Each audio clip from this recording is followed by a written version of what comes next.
Good morning. Today is the 4th of July, the Independence Day. That is a journey, not a destination.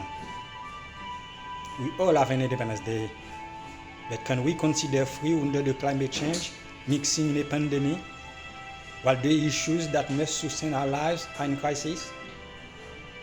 Independence must not to be seen as an ironic glory in a dead end.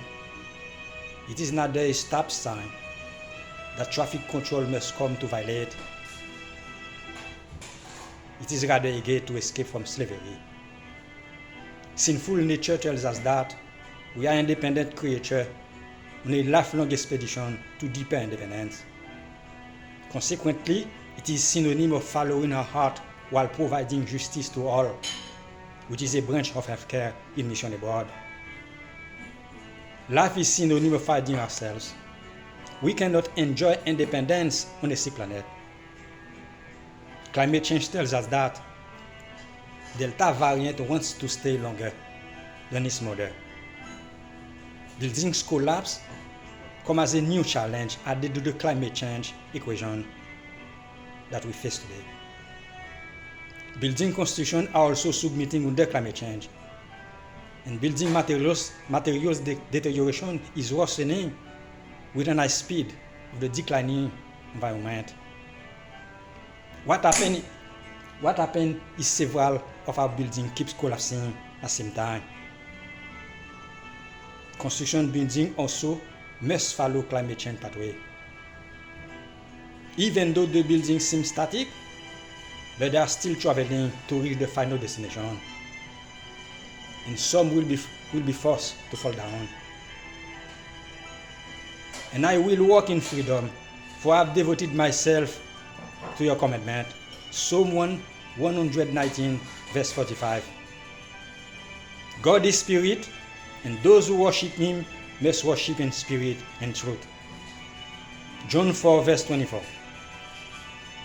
Now the Lord is the Spirit, and where the Spirit of the Lord is, there is freedom. 2 Corinthians 3, verse 17. We cannot have independence without God. As free and not using your liberty for a cloak of maliciousness, but as the servant of God. 1 Peter chapter 2, verse 16. Independence Day is not an end but a path to an end. When Independence Day is seen as a victory over our enemies, is leading to selfishness, frustration, bitterness, pride, that resulting for the seemingly glorious pursuit of a so-called independent life. But the natural result of a pursuit of independence reveals that we simply cannot glorify in it. We are actually losing ourselves. Dependence on the Son of God is the key to our ultimate satisfaction and joy. Christ is who we all deeply need right now, and who will most assuredly set us free from bondage to serving ourselves. When we place our hope in Christ, the veil of the self-glory and spiritual darkness is lifted from our face. But when one turns to the Lord, the veil is removed, and we all with unveiled face, beholding the glory of the Lord, are being transformed into the same image from one degree of glory to another. When we realizing that our ultimate satisfaction is found in the Savior of the Lord, and not in fulfilling our own personal journey and dreams, the result is a radical transformation. That we need to enter the new era. We realize how desperately we need grace, mercy, and this present moment on earth. Our hardness of heart is softened and broken by the gospel reality that Christ laid down his own independence and agenda for our sake, to obey his Father and destroy death once for all. No longer do failure or weakness or obstacle cause us to fret, but we have this treasure in jars of clay to show that the surpassing power belongs to God alone, and not to us. Ecclesiastes 4 verse 7. We glory in joyful dependence upon Christ. Without Him, without His work on the cross, without His perfection, gained from suffering and rising to glory, we will be utterly lost a dark, independent journey to destruction. Seek the kingdom of God above all else and live righteous. He will give you everything you need. Matthew 6 verse 23. How can you know who God has set aside for you if you do not spend time with Him? Putting that aside, God will not be giving you anything unless you spend time with Him. Not just for your gain, but seeking to develop a genuine relationship with Him. God knows your heart, and He knows if you are being genuine with Him or not. There is much to gain by spending time with God. You gain a lifelong father and a friend who always has your back. You gain stability, consistency, and someone who will never leave you when you need Him. God rewards His children for their faithfulness. And once you have Him in your life, everything else that you want, you need will fall into second place. During your season of independence, ask God what He will have you to do and to learn from this season. We all experience different seasons in our lives. Season of joy, season of sorrow, season of growth, season of opportunity, and season of challenges, etc. God is teaching you in each season you encounter because there is always a lesson to be learned. There is always something that He wants you to take away and implement into the next season you will experience. An unmarried woman or virgin is concerned about the Lord's affairs. Her aim is to be devoted to the Lord in both body and spirit. But a married woman is concerned about the affairs of this world, how she can please her husband. 1 Corinthians 7 verse 34. As a married woman, your duties will change and you will understandably think about ways you can be a better wife to your husband. But that should not be at the forefront of your mind at all the time. As an unmarried woman, you should be focused on the Lord and doing His work. Your life should be dedicated to the Lord and you should strive to please Him above everyone else in your day-to-day ventures. When you get married and know that God comes before your husband, that should never change. You will never worship your husband. You will always worship God. And when you have such a mentality to please God, ultimately you will know how to also please your husband because God will show you how to be a better wife. Your husband will be a man of God, so he will understand why God is so important to you. I am the vine and you are the branches. If you remain in me and I in you, you will bear much fruit. Apart from me, you can do nothing. John 15 verse 5. Without God in our lives, there is no hope, no independence, no happy ending. God can give us the good desires of our heart if we only trust in Him and believe that He will make it happen. God wants all of His children to bear fruit because we are set apart. We are different to those who are in the world. But the Holy Spirit produces this kind of fruit in our lives: love, joy, peace, patience, kindness, goodness, faithfulness, gentleness, self-control. There is no law against those things. Galatians 5 verse 22-24. Your mission every single day should be to die to self and allow the Holy Spirit to show you the way you should be living. You should automatically know what is expected of us and do. Seeking to love others as Christ loves you is the main commandment. Keep on loving each other as brothers and sisters. Don't forget to show hospitality to strangers. For some who have done this have entertained angels without realizing that. Hebrews 13 verse 1 2. This is my commandment. Love each other in the same way I've loved you. John 15 verse 12. Learning to live with joy, peace and harmony will help your life to be better because you will feel God's perfect peace within your life.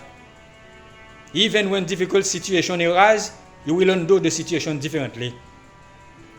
Your peaceful presence will leave others with the same peace. It is a beautiful thing. Learn to master it. When you obey my commandment, you remain in my love, just as I obey my Father's commandment and remain in his love. I have told you these things, and so that you will be filled with my joy. Yes, your joy will overflow. John 15, verse 10, 11. You should be patient and not try to rush ahead of God. God blesses those who patiently endure testing and temptation. When she speaks, her words are wise, and she gives instruction with kindness. Proverbs 31, verse 26. She extends her helping hand to the poor and opens her arm to the needy. Proverbs 31, verse 20. Love others and Christ loves us. Strive to be good to others and to yourself. Run from sin and stay on the right path. Strive to live in righteous, holy, and honest life.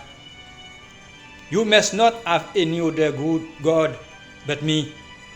You must not make for yourself an idol of any kind or an image of anything in the heaven, on earth, and on the sea. You must not bow down to them or worship them, for I, the Lord, your God, am a jealous God, who will not tolerate your affection for any other God. Exodus 20, verse 3 to 17. So, I say, let the Holy Spirit guide your lives. Then you will not be doing what your sinful nature craves. The sinful nature wants to do evil, which is just the opposite of what the Spirit wants. And the Spirit gives us desires that are the opposite of what the sinful nature desires. These two forces are constantly fighting each other.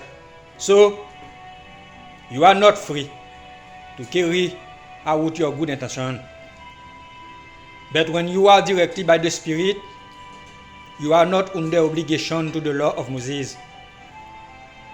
When you follow the desires of your sinful nature, the results are very clear.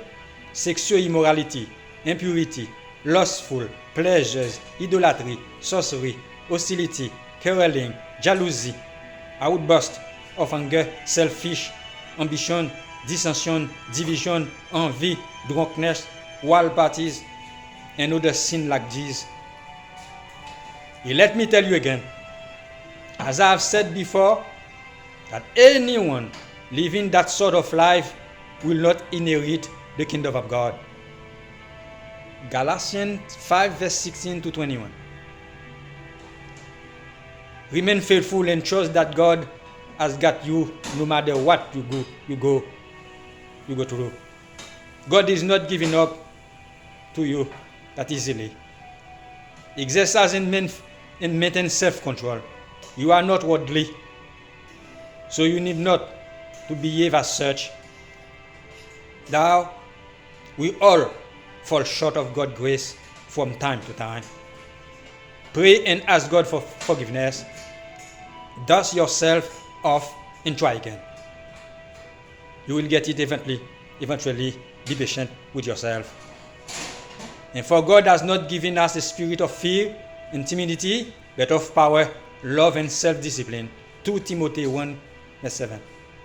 In view of all this, make every effort to respond to God's promises.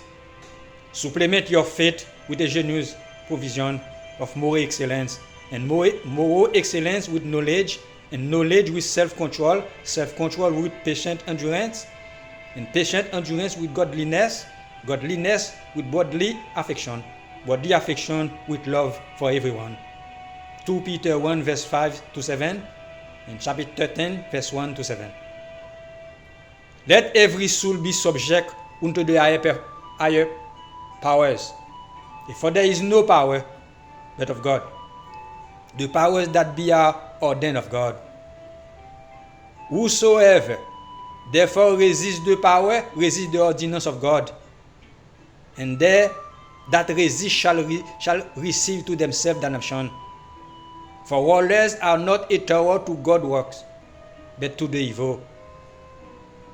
While thou then not be afraid of the power, do that which is good, and thou shalt have praise of the same. For he is the minister of God to thee for good. But if thou do that which is evil, be afraid, for he bear not the sword in vain, but he is the minister of God, and revenger to execute wrath upon him that do evil. Wherefore ye must need be subject, not only for wrath, but also for conscience sake. For this cause pay ye tribute also, for they are God ministers, attending continuously upon this very thing. Render therefore to all their due tribute, to whom tribute is due, custom to whom custom, fear to whom fear, honor to whom honor. But where the Spirit of the Lord is, there is freedom. So, glory in your excellent Lord and Savior this 4th of July, and be unshamed by the freedom of the wonderful and powerful cross. Amen. Go in peace.